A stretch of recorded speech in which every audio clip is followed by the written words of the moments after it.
what it really takes to create a loyal client base, meaning it's not somebody who just comes in, leaves out the door and goes to another barbershop, another realtor, or in this example, another nail tech. We're talking today about building our client base, somebody who's going to be loyal and continue to bring business to us and come back to us over and over again. That's what we're talking about. Go ahead and let Monica introduce herself, let them know where they can find you, and remind them what you do. Hi, everyone. My name is Monica Garcia. I am a nail tech. You can find me on Instagram at Monica Garcia with 3 A's and an underscore, or you can find my spa page at the Pink Spa and Lounge. When it comes to client retention, what is something that you guys think that business owners, especially whenever they're starting or they're in that growth phase, overlook in order to keep loyal clientele? I think the number one thing that every business overlooks, it's something they think about, it's something that they want to do, and I think a lot of people fail at implementation, and that is customer service. Customer service and customer service experience. The experience that they have at the business that you're conducting, how you make them feel, they will never forget. And I think it's something that gets lost in business as you're trying to build, and as you have growing pains and as you have issues, you forget to service your clients the way you intended to and why you started your business in general. Business is hard, business gets tough, and some of the easiest things I think that is one of the first things that goes out the window. So I think as far as client retention and relationships, you need to focus on the customer service. It's what's going to keep your doors open. Mm-hmm. Yeah, it's tough to give good customer service whenever you're doing all the the bookkeeping, you're doing all the you're trying to put in sales process, you're trying to do all these things. And then also you're trying to balance your family, right? And then somebody comes in that and it never fails, right? It's always the one you've bent over backwards, the one that's always the unhappiest. And you kind of get that attitude of, you know what, just go down the road. I don't need your business, And so it's easy to lose that customer service, like Vic said. I think I lost a lot of people at the beginning when I started doing this because I was like, hey, I can't give you no more. That's all I got. Whenever you work for a company, it's easier to give customer service because it's all on the company's dime. Mm-hmm. But whenever it's you and you're responsible for everything, you're kind of watching, right? Like, hey, what's going on, man? I say get a Coke, not you, your 3 kids, and take 2 home. Monica, for you and your business, is like one of your strategies the ability to be able to listen to Chisme and not spread it like part of your client retention? What do you mean? Because I feel like as in your industry, or same thing with like hair salon or barbers, they're all, like the clients open up so much to the people that are working on them. I feel like it would probably be the same in like a nail salon as well, right? Or no? Yeah, I feel the same. I feel like a lot of people vent and of course tell you things, but like he said, you have to keep it professional too, especially because sometimes some people they're only trusting you as their nail tech because sometimes they can't really tell other people their business, so they tell you because we really don't know, like, the people that they know or people that are involved in the chisme. Mm-hmm. So I think it's just keeping it professional. Monica says we listen and we don't judge. I didn't know that you couldn't spread chisme. I thought that like it was a rite of passage to be a Mexican. But in business, in business, you gotta keep it to yourself because then they find out who said it. You said you had a lounge in there?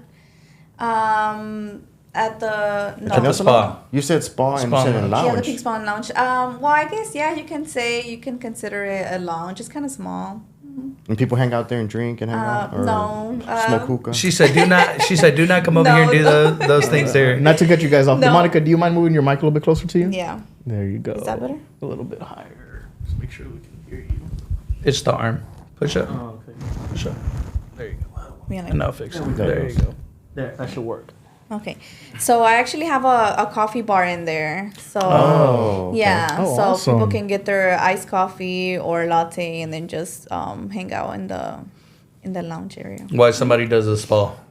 While they wait for their services or Okay. Yeah. Does somebody man that spa or work there? I mean, at the So coffee right now it's a lounge? little bit more personal because we're by appointment only. So it's not like just anybody can just walk in now.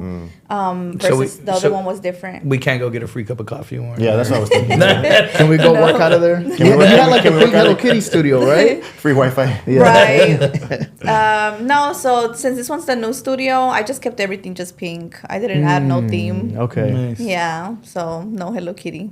Awesome. I feel like I could work in a pink room. It'd be relaxing. Yeah. You know, with our hard-headed agents. I spoke to somebody that has a lot of pink, wears a lot of pink, or has a lot of pink in their office, and I was like, hey, I don't know if pink really gives I'm a professional or I'm serious about my career vibes, and that person got really upset. So needless to say, she didn't join us. I think it depends on the industry, right? Yeah, I think it depends on the industry. Does it? But I mean, have you heard about the pink lawyer on TikTok? I think that is ridiculous. I saw the movie in the 90s. I wouldn't have the pink lawyer. She got fired. She got fired because she kept wearing pink to work. No way. So she Yeah. opened up her own law firm, Yeah. Dang. and everyone wears pink now. So she opened up her own law firm. She went on Instagram, and she's still a joke. It's like, Dang. like it's still, no, seriously, and that's the problem. That's the problem with any industry, right? You always get somebody who wants to do things their own way, Different, yeah. right? Now, if going into court with pink suits or presenting yourself as pink, and that's what you do. Okay, fine. That's the type of person that you are. Then don't try to get into this industry.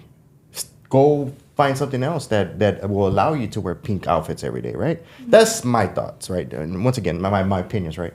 But yeah, this is like real estate, I really dislike whenever people are showing homes in a Givenchy or T-shirt or a Gucci glasses, big Louis Vuitton glasses, or like men, right? Or with a little purse, a little man bag, I'm like, bro, come on, be professional. Yeah. If you think about this profession when you're getting into it, you don't get into it to go and have a freaking trio in the freaking living room, You go to be a real estate professional, and so that's just my opinion once again. What do you mean a trio in the living room? Yeah, I was confused. Yeah, I got lost there. The little bands, little fara people, whatever. I got okay. into the business for the bands. Yeah. Like I said, I specifically hire on that aspect. No. If you're in Uganda and you're looking to get into real You estate, got a job today. call me. Yeah. No. We're collecting all different types. We have 2 right now. We want 2 more. Yeah, 3 more. What I think is funny is that social media is actually what made people explore entrepreneurship, right? And it has helped let me rephrase that. It's helped everybody in their business. Okay, the thing is that the 2 people that I really dislike that become entrepreneurs are the ones that should have never been a business owner to begin with. There's a lot of them out there. They should have never been a business owner, but social media gave them that platform, so they do it. Then there's people that are in a professional level of business that they should be careful how they display that social media. Like the attorney, I don't want my freaking attorney on social media. I just don't. I don't think he's a serious person if he is. And once again, that's my opinion. And if that's my opinion, that means that there's a lot of people out there that have the same opinion. Yeah, I don't want to see my attorney on there. I don't want him talking about any case. Because if you think about this, right? There's an attorney right now, and it's funny because he's talking some real stuff. He's an old guy. He's talking about all these cases that he had, right? Which is cool, right? But he's already given his strategy to another attorney. So that means that my attorney can go over there, watch his Instagram, and tear him up because he already knows what this guy's gonna bring to the table. But I'm gonna push back on Go that. ahead, push back. Because I don't think that's true. I think you can give out your game plan, your strategy, everything as much as you have, but you are the person who's implementing it. If you're the master of that, nobody else can implement it the way you do. Cool. When you get an email address, Vic, right? From somebody, right? And they're complaining about another one of our real estate agents, right? Mm-hmm. And they use all these ChatGPT words, right? Yeah. When you go why do you go look them up on Instagram?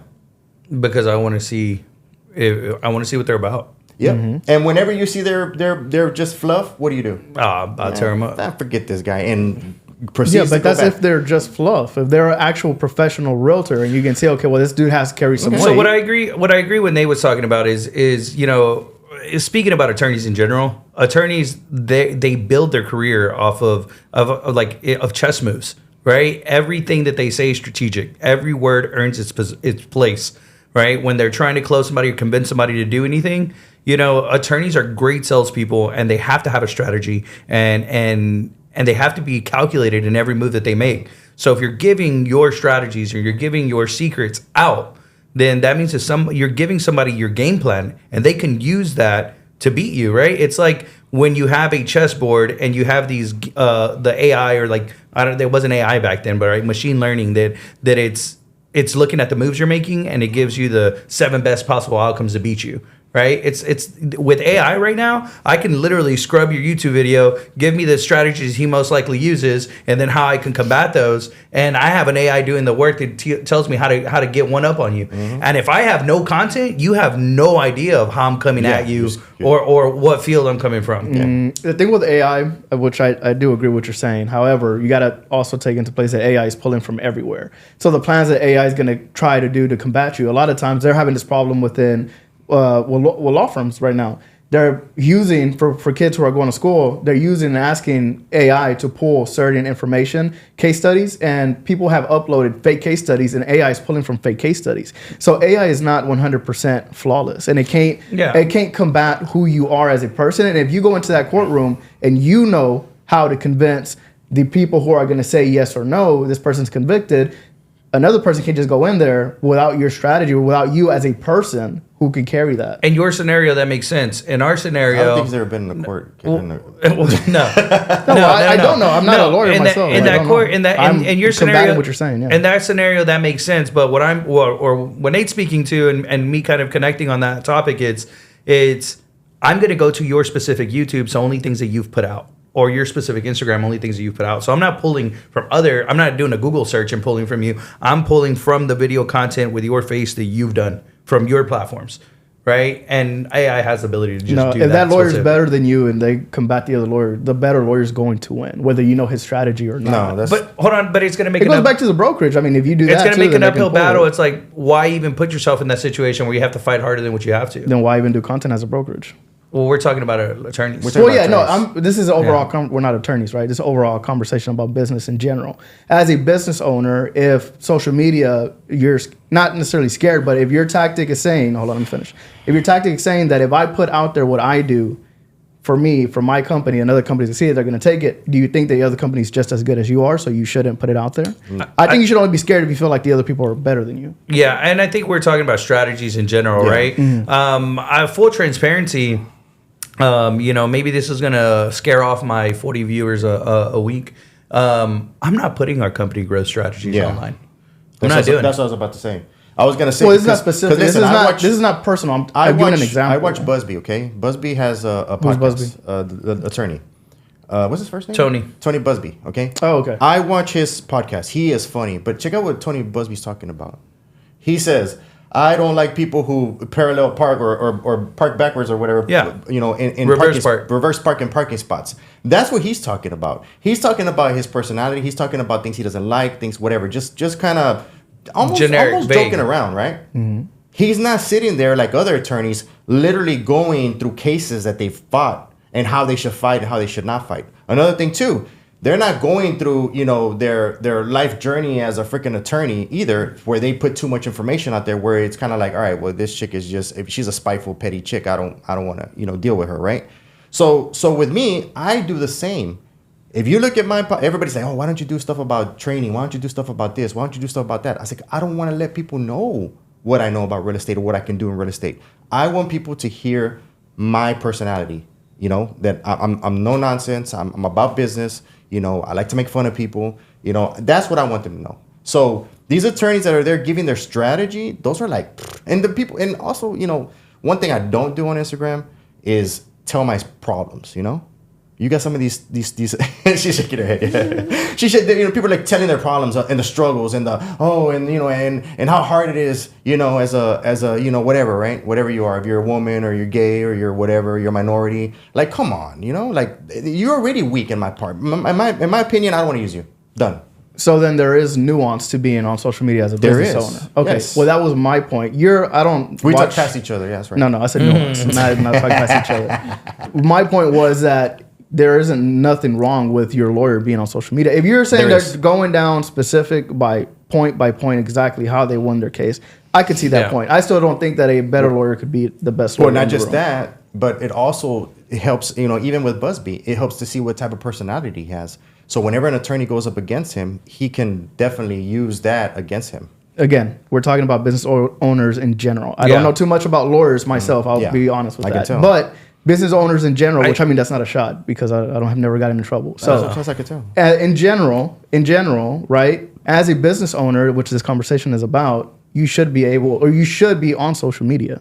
You Yeah. are a business owner. You're showing who you are. We do agree with. I do agree with that. I think that what I was gathering, or I feel like Nate's initial comment was about strategy specific.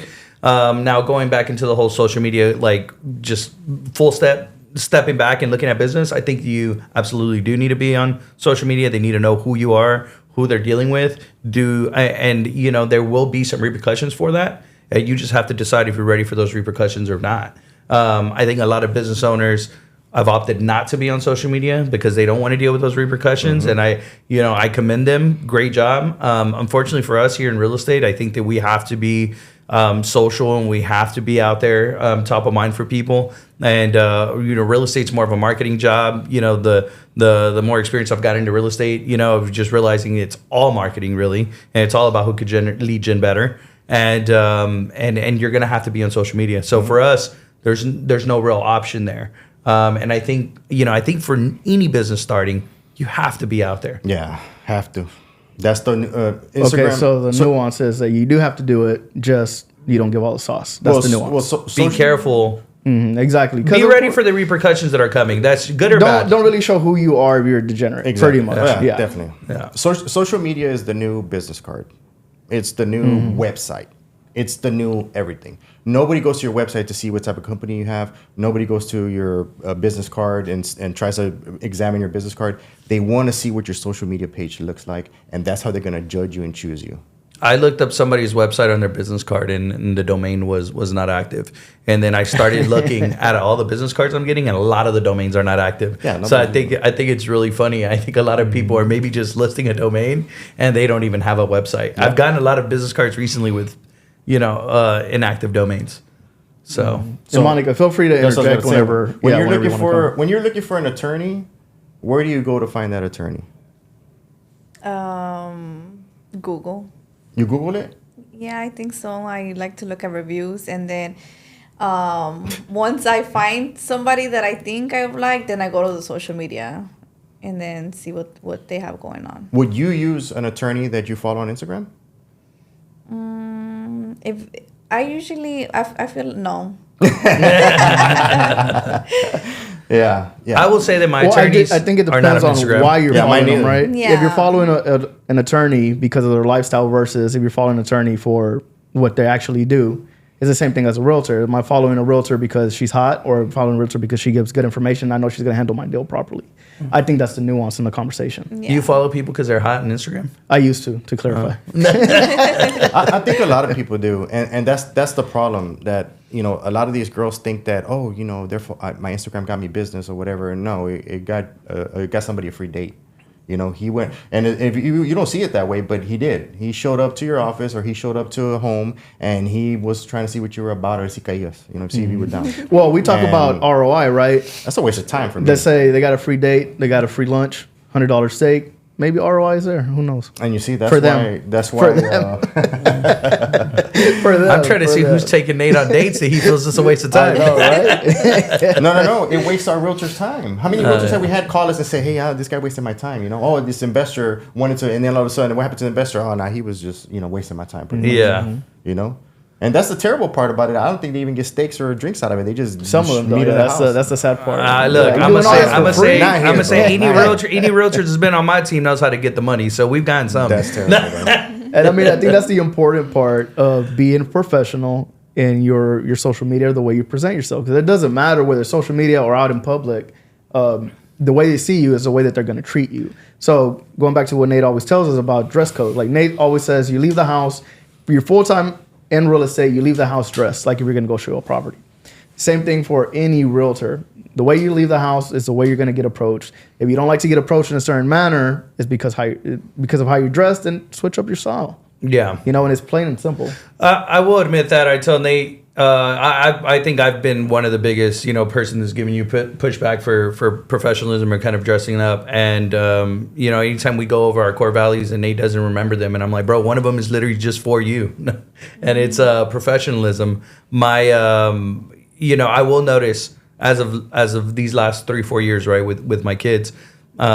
I've worn some really questionable things. I used to have a rule, like, I don't care. I'm not leaving the house unless I'm, like, dressed decent at least, right? Now, whether it was professional, that's up for debate. But I was dressed nice, in my opinion. And but now, bro, sometimes I've just had to leave the house in a rush, just whatever. Have the whole house is falling apart and I just have to go get diapers or whatever the hell I'm doing, right? So in those situations, I realize immediately how badly I'm being treated. And I'm never treated bad. So it's like shocking to me that I'm like, wait, hold on. Like, and then I'm catching myself because it's like, my hair's a mess. My freaking shirt probably has a hole in it. I got like baby throw up on me. I'm doing this, I'm doing that. And then I'm like, well, yeah, I probably look like a freaking maniac, so I get it. And then I went for a period right now that I was just dressing, just way more casual than what we've done our whole career. And mainly because we're more in the office now and I'm more back office and I felt like I can, dress these way. But then I'm noticing I'm getting disrespected everywhere that I'm at and I'm not used to it. I'm not used to it. And quite honestly, I don't think I'll ever get used to it, so, and I don't want to get used to that feeling.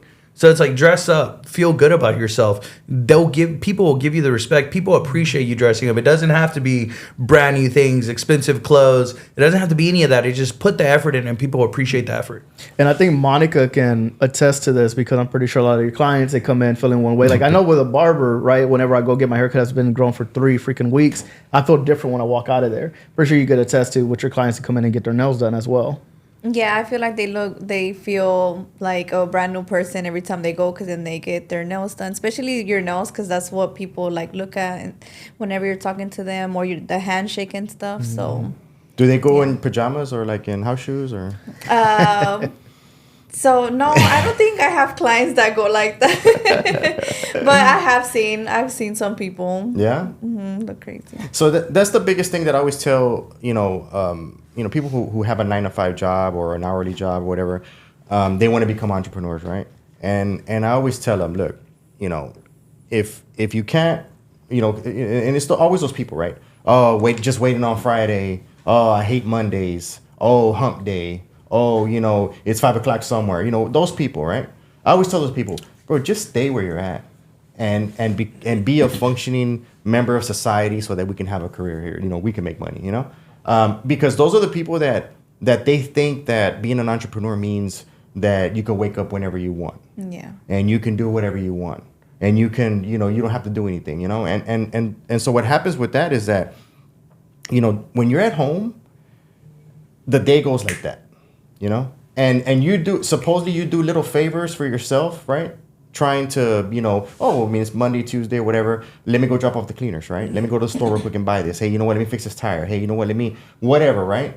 Next thing you know, you spend the whole week and nothing productive for your business. You do nothing but pretty much errand boy, for yourself or errand girl, right? And so that's what I always tell people, treat it like a job. You don't want to get up at 7 o'clock in the morning or whatever, 8 o'clock in the morning. Don't. But when you get up, get dressed. Make sure you're ready to seize the day. Make sure you're ready to if somebody calls you, you can jump up and go and meet this person. That's what you have to be ready for. And a lot of people don't want to do that. They don't want to work for themselves. They want, bank holidays and they want to go hang out with their friends on freaking Labor Day or Veterans Day, Martin Luther King Day. MLK, My favorite day. Yeah, and Juneteenth, baby. You just can't do it as an entrepreneur. In my opinion, the first 5 years, you're not a vacation guy. You can't be hanging out with the weekend warriors, is what I call them. You can't hang out with the weekend warriors because they don't have your same mindset.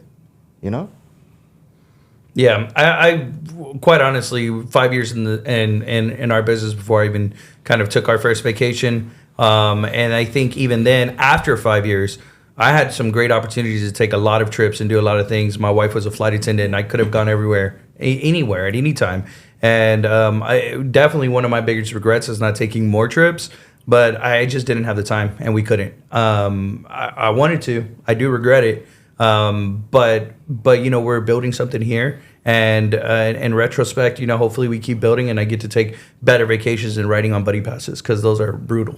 But we had opportunities, and I I didn't take them, and it's because we're building something here, and you have to make the sacrifices. You have to skip those, those things. I think when I did take vacations, it was to see my wife, because she hadn't been home in a couple of days, and I'd just go fly with her for a bit to spend some time. But other than that, I wouldn't call those vacations really. Got to see some places, but not really vacation.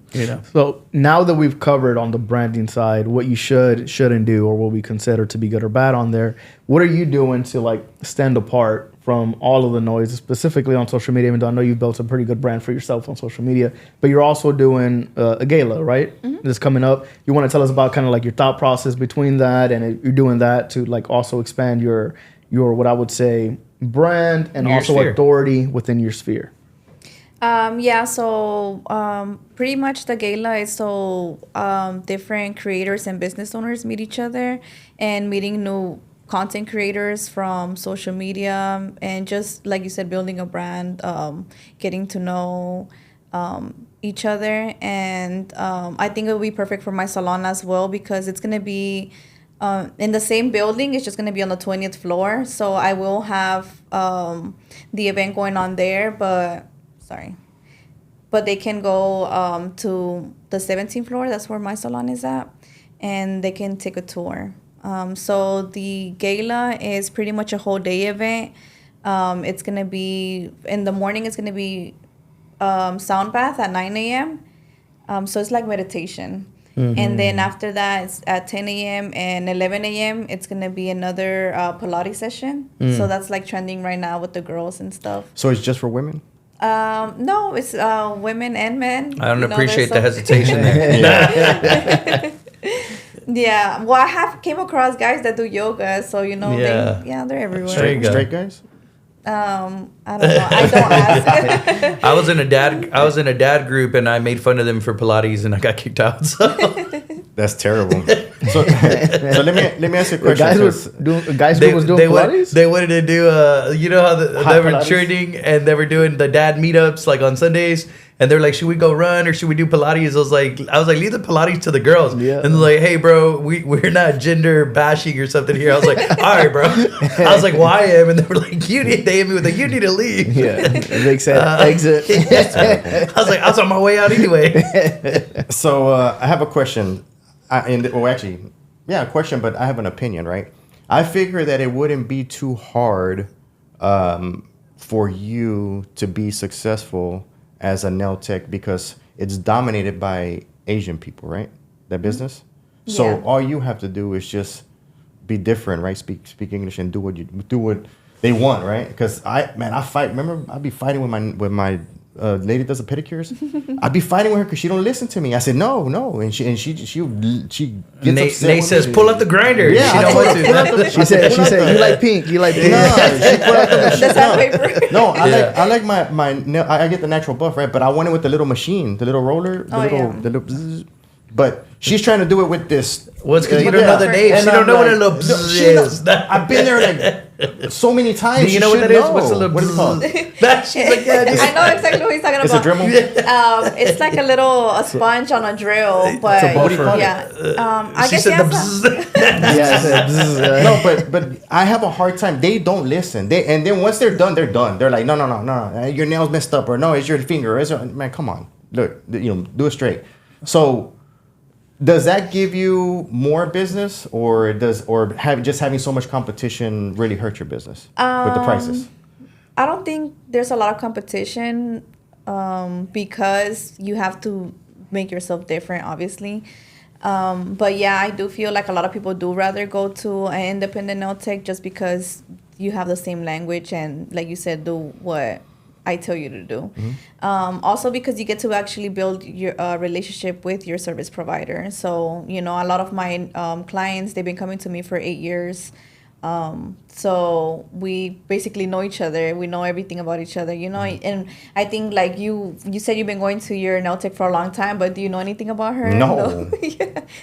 Does she know anything about you? No. So Yeah. some girls like us, we like to vent and talk to each other and stuff like that, you know. Some people just go over there and just get the service and go. Why did you say us and vent and point at me? I haven't vented yet. But I will.